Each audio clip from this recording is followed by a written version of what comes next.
Assalamualaikum warahmatullahi wabarakatuh. Jumpa lagi dengan saya di ulasan sepak bola. Dan kali ini kita akan mencoba mengulas pertandingan antara Denmark dengan Finlandia yang berkesudahan 0-1 untuk kemenangan Finlandia. Dan kita ketahui dalam pertandingan tersebut terjadi satu musibah, satu kejadian yang mana sempat menjadikan pertandingan antara Denmark dengan Finlandia ini tertunda kurang lebih hampir 2 jam. Dan kemudian dilanjutkan dan sangat luar biasa Finlandia memenangkan pertandingan menghadapi Denmark 0-1.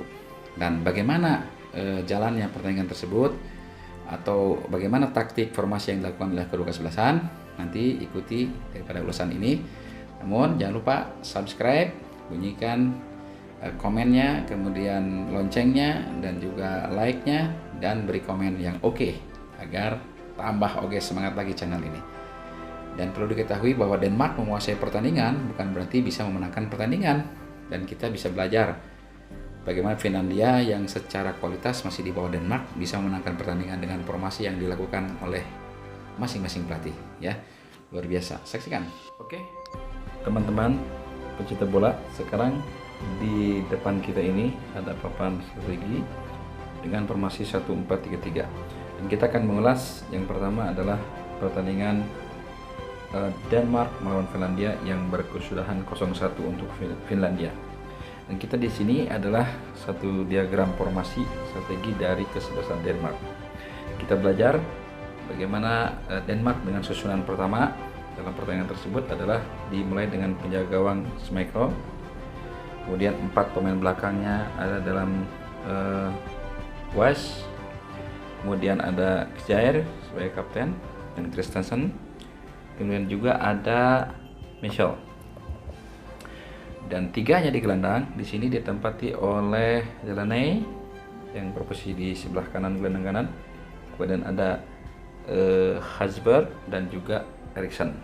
Dari depannya ada pemain-pemain, di sini ada Wayne dan juga ada Brad Pitt di posisi sebelah kiri, dan juga ada di kanannya Poulsen. Nah, formasi 4-3-3 ini dalam pertandingan kemarin Denmark sangat mobilitas, ya. Dan kita belajar di dalam satu pertandingan kemarin itu bahwa formasi 4-3-3 ala Denmark ini sangat ofensif, ya teman-teman. Kalau menyerang ini begitu, kalau kita kedepankan. Nah, seperti ini. Bahkan ini adalah sangat naik, ya. Bek kanan, bek kirinya ini biasa seperti yang kita bahas bahwa formasi 4-3-3 dengan ala modern ini selalu menuntut wingback kanan kirinya ini selalu naik. Nah, bahkan kita kalau lihat di sini ada Brad White dan juga di sini ada Poulsen, ya. Di sini kita tahu bahwa pemain ini Eriksen yang ada kemarin sempat jatuh sakit, ya, di dalam satu pertandingan tersebut. Dan Eriksen ini tugasnya dalam pertandingan tersebut ini bukan hanya sebagai gelandang tengah tetapi sebagai bagian kiri, ya. Tapi kenyataannya dalam pertandingan ini dia masuk sebagai second striker. Nah, ini luar biasa nih teman-teman, ya. Sedikit kita balikan. Nah, asalnya Eriksen ini ada posisi seperti ini kan, tadi, ya, seperti ini kan. Nah, seperti ini. Tapi kenyataannya dalam permainan Eriksen ini masuk ke dalam. Jadi second striker di bawah dari Wayne. Bahkan dalam situasi tertentu dari formasi 4-3-3 ini, mereka ini bisa menjadi formasi 4-2-3-1. Formasi awalnya adalah tadi, ya, formasinya adalah 4-3-3 dengan Eriksen sebelah sini. Tapi kenyataannya dalam pertandingan mereka merubahnya dengan alur yang sangat dinamis, menjadikan formasinya adalah seperti ini kadangkala. Bahkan bisa jadi seperti ini, lebih ekstrimnya lagi, naik lagi Eriksen ini sebagai pengatur bolanya. Dan bahkan salah satu antara Hotspot dan juga Delaney di sini akan gantian mensupport naik ke depan salah satunya dengan meninggalkan salah satunya. Nah, seperti ini. Nah, ini adalah formasi taktik yang dilakukan oleh tim Denmark. Teman-teman, sementara ini adalah formasi dari lawan Denmark, yaitu Finlandia yang berhasil menumbangkan Denmark 0-1. Finlandia di awal pertandingan menghadapi Denmark ini, pelatih daripada Finlandia yaitu Mr. Kanerva ini mengakui bahwa tim Finlandia ini sebenarnya secara kualitas kalah dari tim asuhannya Husman dari Denmark ya. Makanya formasi yang dilakukan adalah dia dengan menyadari bahwa kondisi timnya ini di bawah tim Denmark, dia mengambil satu kebijakan formasi yang sangat bertahan dalam pertandingan tersebut dengan formasi 1-5-3-2. Nah, formasi awalnya seperti ini teman-teman. Kemudian dalam implementasi pertandingannya ternyata bahkan pemain yang 3 gelandang ini pun menjadi turun teman-teman. Hanya menyisakan kadang-kadang 1 striker saja ya, seperti ini. Jadi sangat sulit ya Denmark tembus ya, walaupun beberapa kali Denmark dengan penguasaan bola berhasil menciptakan berbagai macam peluang termasuk mendapatkan penalti. Tapi ketangguhan dari penjaga gawang Hradecki ya, Hradecki ini dari Finlandia ini sangat luar biasa, bahkan menyelamatkan beberapa peluang matang dari tim Denmark ya. Kita kembali lagi ke formasi daripada awal tim Finlandia. Artinya kita bisa mengambil satu pelajaran bahwa kalau kita menghadapi satu tim yang secara kualitas di atas kita ya, ini tidak mengapa kita pakai formasi seperti ini, kita pelajarannya ya. Jadi artinya kan kadang-kadang kalau formasinya yang balance itu adalah 3-5-2. Nah, ini lebih memungkinkan. Tetapi karena lawan itu kualitasnya di atas kita, maka kita lebih ekstrim bertahannya. Jadi kita melarang jauh-jauh pemain wingbacknya untuk naik.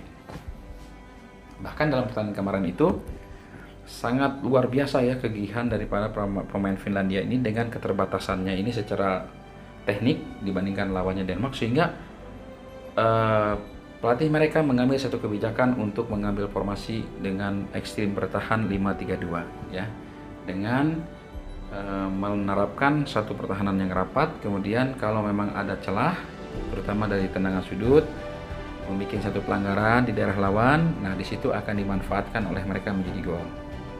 Atau mereka sesekali melakukan crossing manakala memang ada kesempatan untuk melakukan counter attack dan berhasil mencetak satu gol dari sedikit peluang yang dilakukan oleh Finlandia menjadi gol. Dan kemudian mereka melakukan pertahanan yang sangat rapat sampai berakhirnya pertandingan, maka kedudukan tidak berubah. Nah, ini formasinya seperti ini. Maka ini dalam formasi bertahan ini memang pelatihnya ini menekankan kepada wingbacknya ini untuk tidak terlalu banyak maju, sehingga untuk melebar dalam serangan ini hanya 2 striker aja seperti ini ya. Jadi untuk main membuka daerahnya ini biasanya kan yang kita ketahui adalah wingback yang maju ya, seperti ini, atau 2 gelandang serang dalam hal ini yang membuka. Tapi kenyataannya yang dilakukan oleh Finlandia adalah ini tidak maju, bahkan ini pun jarang membuka, tapi dilakukan oleh strikernya yang seperti ini, gantian bahkan ke sana ke sini membuka. Tujuannya apa? Supaya dia tidak banyak meninggalkan pos pertahanan sendiri jikalau Denmark mematahkan serangan mereka kemudian menjadi celah untuk melakukan serangan kepada daerahnya. Maka pelatihnya ini menekankan pemain-pemain ini bertahan tidak banyak meninggalkan pos daerah sendiri. Dan bagaimana taktiknya? Taktiknya adalah dimana kalau bola ini didapatkan oleh wingback, maka wingback ini tidak akan membawa bola dengan maju. Bahkan pemain pun jarang meminta dengan daerah, maksudnya jangan meminta mendekat karena ini membahayakan. Jadi akhirnya dia melakukan long pass ya, long pass, ataupun kalau membuka daerah ini pemain memberi bola dan tidak maju, tidak ikut mendukung seperti ini. Jadi biasanya kan kalau era sepak bola modern itu yang nomor 7 minta, misalkan 10 juga minta, 9 minta, dikasih bola oleh nomor 2 ini ke nomor 7, maka nomor 2 akan overlapping meminta lagi. Nah, ini tidak dilakukan oleh pemain Finlandia karena takut daerahnya ini menjadi kosong ya. Ini yang bisa kita ambil pelajaran di dalam formasi Finlandia yang dilakukan. Dan yang terutama adalah Finlandia ini sewaktu menang lawan Denmark ini walaupun bertahan, tetapi gaya cara pengambilan pressure-nya, pressing-nya ke tim lawan ini sangat disiplin. Artinya tidak kasar ya, tidak kasar mengambil bola ya. Soalnya kalau kasar terjadi pelanggaran di daerah mereka, ini berbahaya, tentu akan dimanfaatkan oleh pemain Denmark. Nah, cuman sekali aja satu blunder, dia mendapatkan penalti Denmark dan berhasil dipatahkan oleh para pemain Finlandia ya. Ini luar biasa ya. Dalam hal ini pencetak gol di sini yaitu Pohjan Polo. Ini luar biasa pergerakannya sehingga bisa mencetak gol. Kerjasama dengan Puki ya di sini. Dan di sini ada Spark, kemudian Lord dan juga Kamara. Ya, luar biasa pekerjaan ini, mereka lebih banyak membantu pertahanan dibandingkan penyerangan ya. Bahkan salah satu antara Pufki ya dengan Polo di sini saling bergantian mengisi daerahnya ya, seperti ini.